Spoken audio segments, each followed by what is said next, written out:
अस्सलाम वालेकुम। हमारा मदीने में आखिरी दिन था। हमने सोचा था कि ईद मदीने में करके वापस आएंगे। ईद मदीने में करना यही होता है कि ईद की नमाज मस्जिद में पढ़ी है, मस्जिद नबवी में, और फिर सामान पैक करके बंदा खड़ा रहता है। तो लेकिन हमारा ये एक दिन पीआईए ने कम कर दिया था, तो इस वजह से हमारी सारी प्लानिंग ख़राब हो गई। तो भाइयों ने कहा कि अगली बार जब भी जाएंगे तो 2 दिन ऊपर रखेंगे। तो मैंने तो पहले ही कहा था कि 2-3 दिन ऊपर को जब ये वीज़ा लगवा रहे हैं, लेकिन मेरी किसने नहीं सुनी। लेकिन इन बातों का कोई फ़ायदा नहीं है। तो ये अगर हम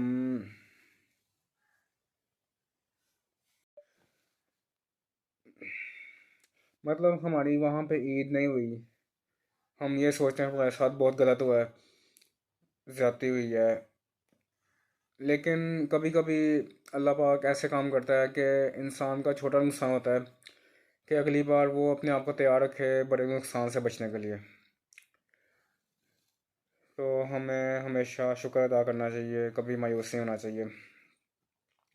तो आखिरी दिन था ईद का, तो हमने मगरिब की नमाज़ पढ़ के होटल वापस आना था जल्दी।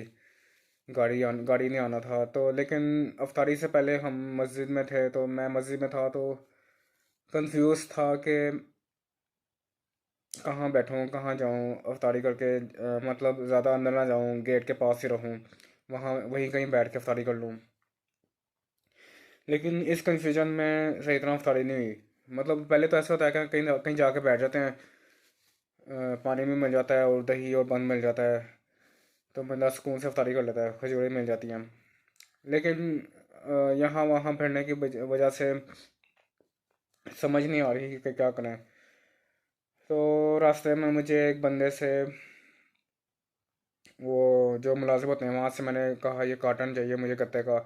पहले उसने देने से मना किया, लेकिन फिर उसने दे दिया क्योंकि हमें सामान पैक करने के लिए एक कार्टन चाहिए था। तो वो मैंने पकड़ लिया। तो फिर मैं गेट के पास बैठने के लिए जगह देखने लग गया। एक तो वहाँ पे 25 नंबर गेट के पास सारी औरतों की जगह है, वहाँ से वहाँ बैठने की मर्दों की कोई जगह नहीं है। तो वहाँ से मैं चलता गया, उधर बैठने की कोई जगह नहीं था, जगह नहीं थी, टाइम ज़्यादा होता रहा।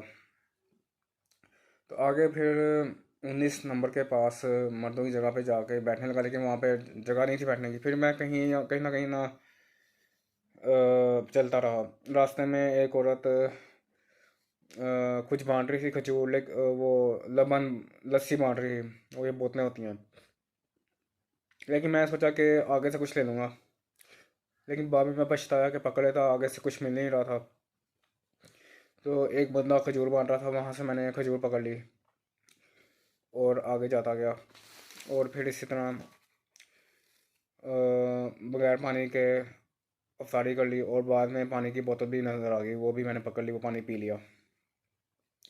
और अफ्तारी के बाद एक बच्चा वो बिस्कुट टाइप कुछ बांट रहा था, तो मैं उसके पास खड़ा हो गया लेने के लिए, लेकिन मेरी बारी नहीं आ रही थी। वो फिर एक औरत आई, उसको देने लग गया, उसको उसने 2-3 दे दिए। मैं खड़ा उसको देख रहा था, फिर उसने मेरी तरफ देखा, फिर मैं उससे लिया और वो खा लिया। खैर, जो कॉटन मैंने लिया था उसको बिछा के उसके ऊपर नमाज़ पढ़ी, और एक बंदे ने, मैंने मेरी मतलब एक कार्टन में एक टांग थी, दूसरा बंदा भी साथ उसी कार्टन के ऊपर सजदा कर रहा था। तो उसका कोई फ़ायदा हो गया, कार्टन रखने का, गत्ते का फ़ायदा हो गया।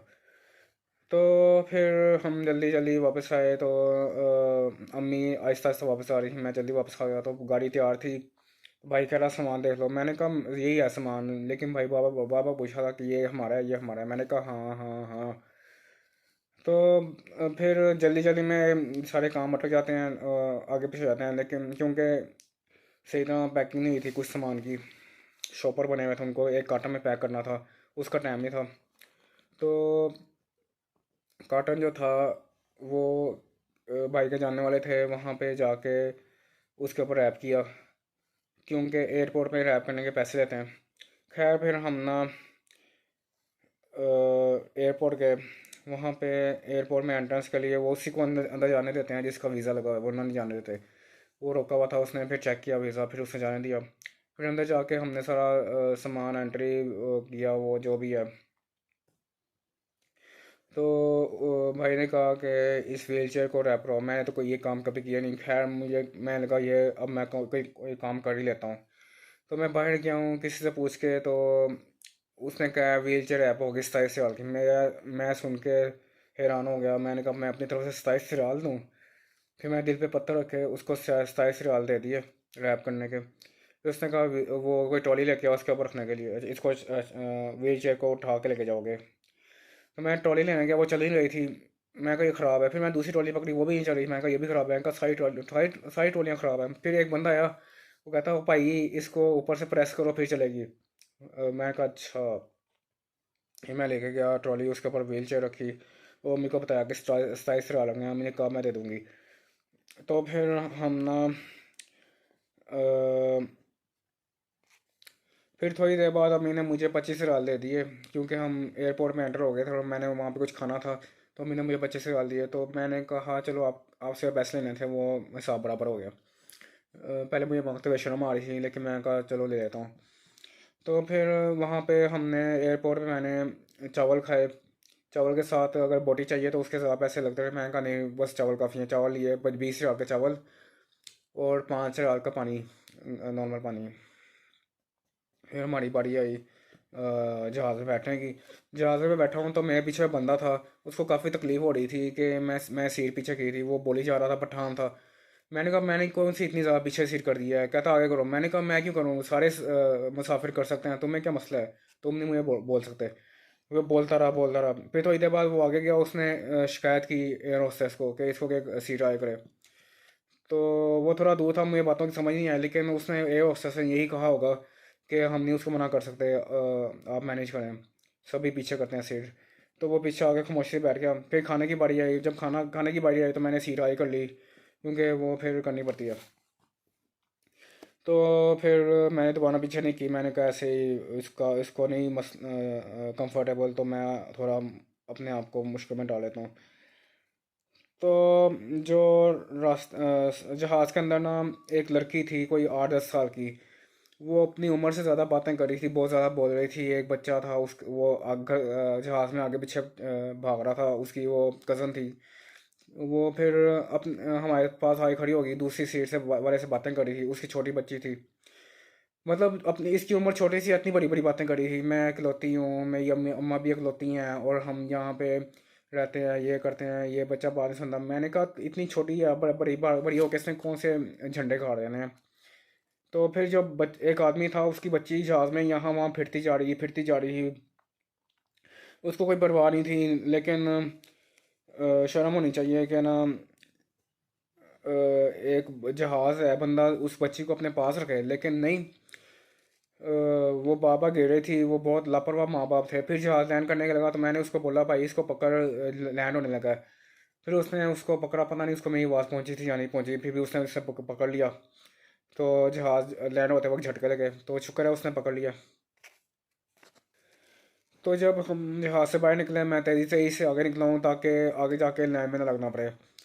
तो मेरे से पहले जहाज़ में निकले थे वो मेरे से पीछे रह गए थे, क्योंकि मैं आगे तेज़ी से चल रहा था। तो वहाँ पे ना कुछ लोग लाइन क्रॉस कर रहे थे, तो एक बाबा था बहुत ज़्यादा तड़प रहा था, गुस्सा आ रहा था कि अभी तुम लोग उम्रा करके आए हो, तुम लोग अभी से बेईमानी करने लगे हो, शर्म नहीं आती तुम लोगों को, ये वो। तो एक लड़की थी, उसकी फैमिली थी, वो दुबई से आए थे। वो कह रहे थे हमने हमने पासपोर्ट लेना है। तो पापा गुस्से से बोल रहा था कि लाइन को फॉलो करो। आंटी उससे बहस करने लगी। तो खैर सामान लेने की बारी आई, हम सामान ढूंढते रहे। हमारा सामान जो था बहुत देर बाद आया, और हमारा सामान बाकी पूरा हो गया, लेकिन 2 कार्टन रह गए, वो पता नहीं कहाँ गए।